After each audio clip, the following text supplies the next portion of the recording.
Salam alaikum, nous sommes venus de l'Enziar, de l'Enbege Boubachabar. Ravi de vous retrouver encore une fois sur votre chaîne A2S Pro avec un immense plaisir. Continuez à abonner, bës cloche de notification. Si vous avez fait une vidéo, vous pouvez vous à temps réel. Vous pouvez faire des like vidéo, vous aimer, des bës ci baram bi bu baax baax. Da fay tax vidéo bi sori ba ku nek man ci jot. Bu len faté tamit di partager waye tamit di commenter dina ci am solo lol. Comme on a l'habitude de le faire di wax sur ce qui concerne l'actualité politique sénégalaise. Tey dañuy wax ci face à face bi nga xamné le président de la République son excellence Bassirou Diomaye Faye fassé nako amal ak ñi nga xamanteni ñom ñoy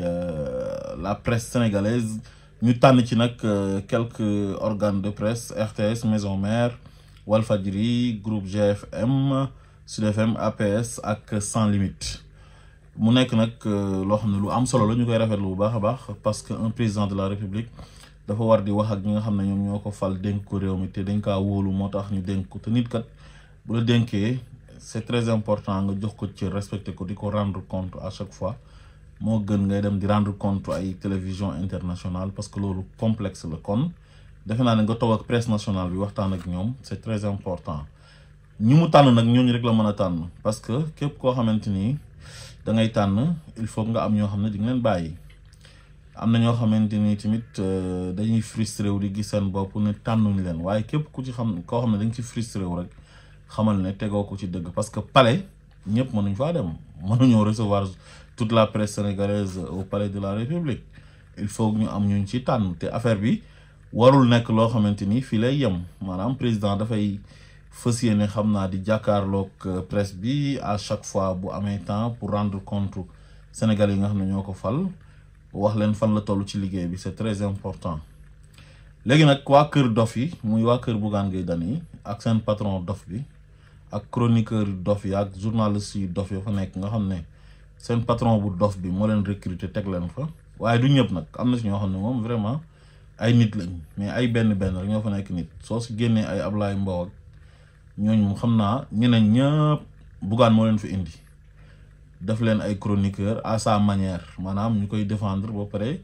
di attaquer Ousmane Sonko depuis le départ de Mansour Diop Ahmed Aïdara ak Pa Assane Seck Siré Sy Birahim Touré Pape Matar Diallo ñooñu daal bi ñu demee Bougane dafa defoon ci xelam ne ko ñooñu dañ doon défendre Ousmane Sonko léegi mu ne comme ñi dem nañ def na ay pexe nag ba ñooñu dem mu bundu xataal leen ba ñu dem ci la dem nag ci mbedd mi dem fori ji ay dof ku ci mel ni Kader ak Bamba dof boobu am na benn waay bu faux bu fa daan ñëw gëj naa ko gis xaw ma Saliou Joseph la tudd xaw ma mais kooku c'est un faux type maanaam daal dajale na ay dofam léeg-léeg mu indi dof boobu nekkoon APR xaw ma Pouy la tudd xaw ma léeg-léeg mu indi beneen dof bu mag boobu nga xam ne nee na ci société civile bi la nekk dof boobu Abou Diallo nga xam ne boo xoolee kanam gi rek da nga xam ne kii dof la kanamu dof la amee am regardu dof solu dof maanaam moom da nga koy xool rek xam ne dof la bu ngeen ko gisee ci télé bi nii bés bu ngeen dajee woon ak moom rek génn ci moom ba set wecc solu dof lay solu di xoolu dof di waxu dof Abou Diallo vaurien boobu noonu nga xam ne tekkiwul dara faux type ay dof la fa dajale ba pare am ay journalistes yu ñàkk fayda yu fa nekk nga xam ne bi leen seen baay wala seen yaay di dugal école primaire ba ñuy àggee université wala ñu am bac dem def seen formation en journalisme boobu Bougane xamu leen woon am na ñoo xam ne ñoo dàq jàng sax Bougane Gueye Dany xam nga parce que Bougane il n'est pas un journaliste de formation Bougane a été formé sur le tas donc yow nga nekk koo xam ne biñ la waree dugal nañ la école sa waajur di la dundal di la entretenir encadré la nga jàng ba nekk journaliste kii ubbi entreprise am di ut xaalis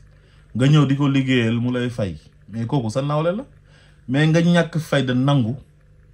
mu jël la daf la benn larbin comme Mame Mbaye Ndiaye bu dëkk Tëngéej man lébu bu ñàkkee fayda ci Mame Mbaye Ndiaye rek laa gisee ñëw di xalamal Bougane muy tooñ nga koy jàppale ci tooñam yi même ñi nga xamante ni ñoom ñoo nekk ci quotidien bi mooy La Tribune mais ñooñu waruñoo nangu loolu ñu nekk ci télé beeg ñu nekk ci rajo beeg ñu nekk ci journal bi yëpp waruñoo nangu loolu gis nga nit da ngay am fulla am fayda un journaliste dafa war a am éthique ak déontologie ba pare di liggéey ci professionnalisme nit koo xamante ni day politique am support médiatique am te ni muy opposé woo baaxul parce que fenkat la moom démb dafa waxoon ne mook ñoom Ousmane Sonko ñoo bokk idéologie ay anti système lañ mu dem ba mu yàgg sax ne Ousmane Sonko buñ ko recalé bu amee candidat yam lay àndal mu toog ba mu neex ko mu ne deuxième tour lay xaar te moom wóoru ko ndax deuxième tour dina am kon déjà moom fenkat la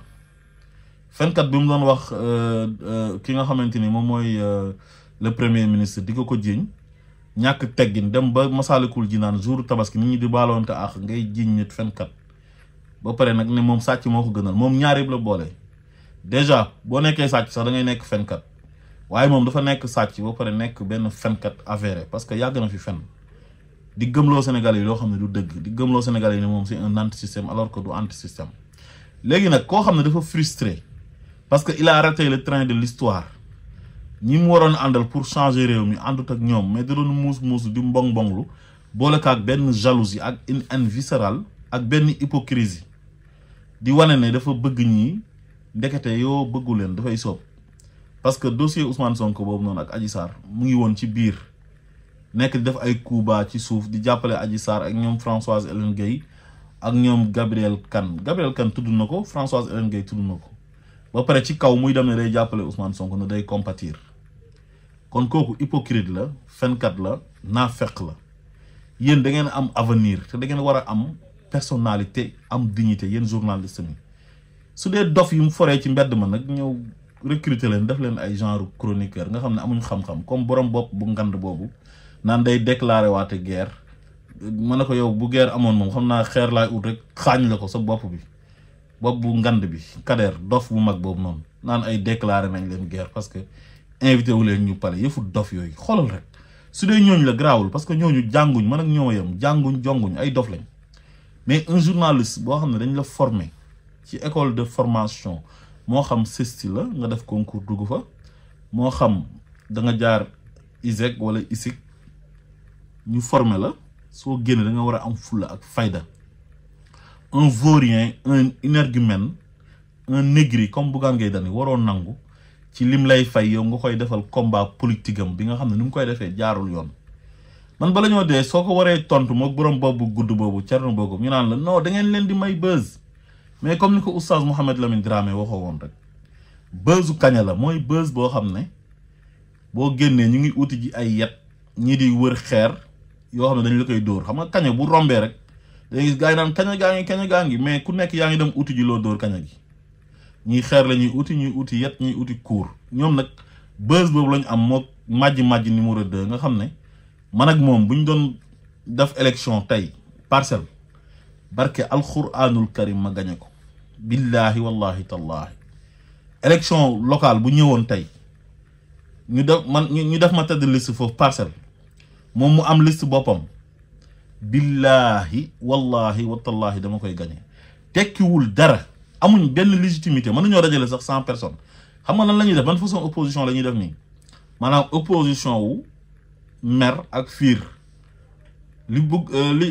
li président Bassirou Diomaye Faye ñëw falu facilement te Ousmane Sonko tax mu falu loolu moo leen métti loolu lañ mënta supporter parce que ñoom bu ñu duggee ci politique bi dafa yàgg comme genre Thierno Bocoum te tekkiwu ci dara loolu moo ko meral moom tamit maa ngi ko dégg nee na moom après la conférence de presse wala face à la presse du président de la République avec les journalistes bu paree moom it dafay def point de presse xaw ma conférence de presse moo waayam ji ñoo yem Bougane ay opposants yu raté yu tekkiwul dara ñoo xam ne kenn faalewu leen kenn lijjantiwu leen amu leen bayre amu leen xorom da ngeen a iñaan da ngeen a soxor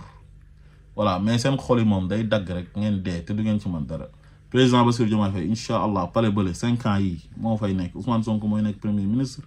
di doxal te dinañ def ay résultats te du ngeen ci mën tous dara du ngeen ko ci mën waaye dem leen ak seen buzzu kaña bi rek donc yéen journalistes yi nga xam ne yéen a nekkoon foofu ak soi-disant chroniqueur dof yi ca kër dof ya naan lu tax président Bassirou Diomaye Faye invité wu leen ca palais ba pour ngeen poser ko ay questions mais ay dof dinañ leen invité ci palais ba ñuy poser question mais loolu dafa wóor entre temps nag su fekkee nekk ngeen nit ci diggante bi mën nañ leen cee boole mais heure bii yéen posture bu ngeen am nga xam ne yéen yëfu dof ngeen di def di jël ay xale yu dee ci géej gi di ko jiñ premier ministre naan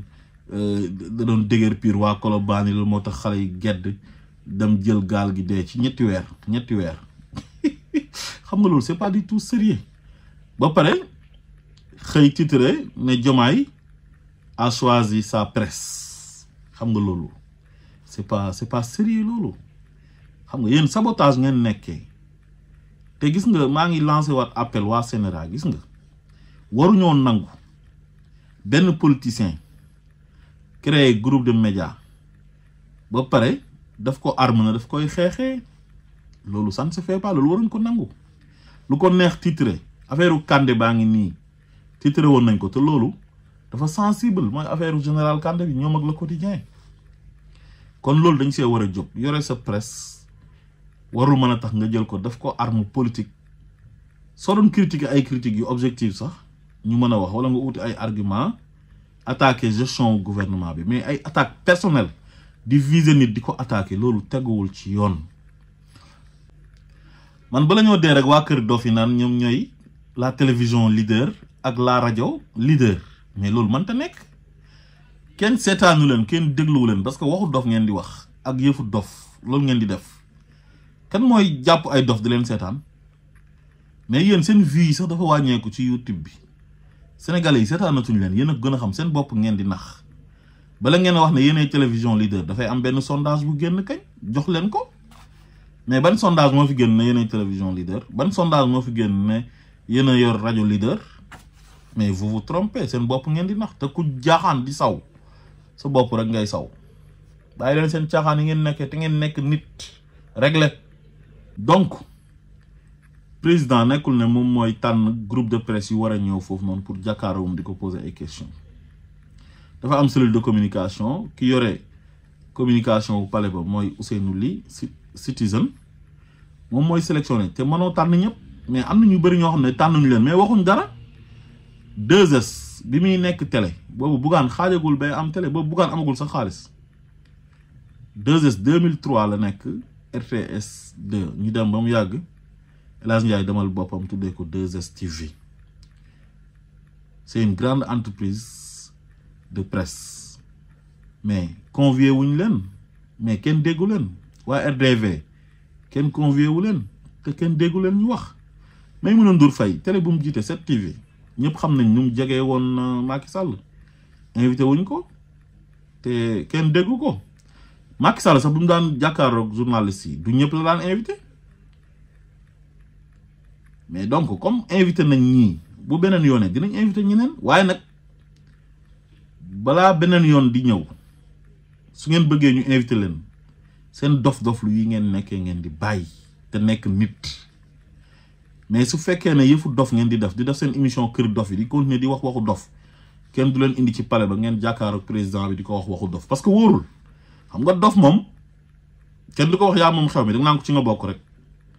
waaw kon su ngeen bëggee prochaine fois ñu programmer leen boole leen ci ñi nga xam ne dañoo war a ñëw présidence pour jàkkaaroog le président de la république soyez responsable parce que journalistes yi ñu yóbbu foofu ay journalistes yu responsable la ñuy doon Macky Sall bii passé ni bi mu mujjee def mooy bi mu formé élection yi mais jël na waa Seneweb Mouhamed Diallo dem fa wax dëgg yàlla am fa taxawaay bu rafet te cette fois-ci jëluñ leen te ñoom wax dëgg yàlla gisee wuñ ko neneen amuñ ci benn problème ñu bëri dañuy wax ni groupe GFM waa kër Youssou Ndour yi dañoo contre nguur gii nii parce que bu ñu nekkee ci opposition bi ñëpp xam nañ taxawaay bi groupe de presse bu Youssou Ndour bi amoon ci Ousmane Sonko mais terewul ñoom invité nañ leen pour ñu ñëw poser ay questions Sénégal benn bopp la ñun ñëpp ñoo ko bokk kenn mënu ko xar ñaar kenn waxul ne ñëpp dañoo war a ànd ak président Diomaye wala ñëpp ànd ak Ousmane Sonko premier ministre nit mën nga xaa contre ne ko bokkuma ak yow gis-gis mais da nga koy teg ci yoon mais boo ko naree jël def ko benn en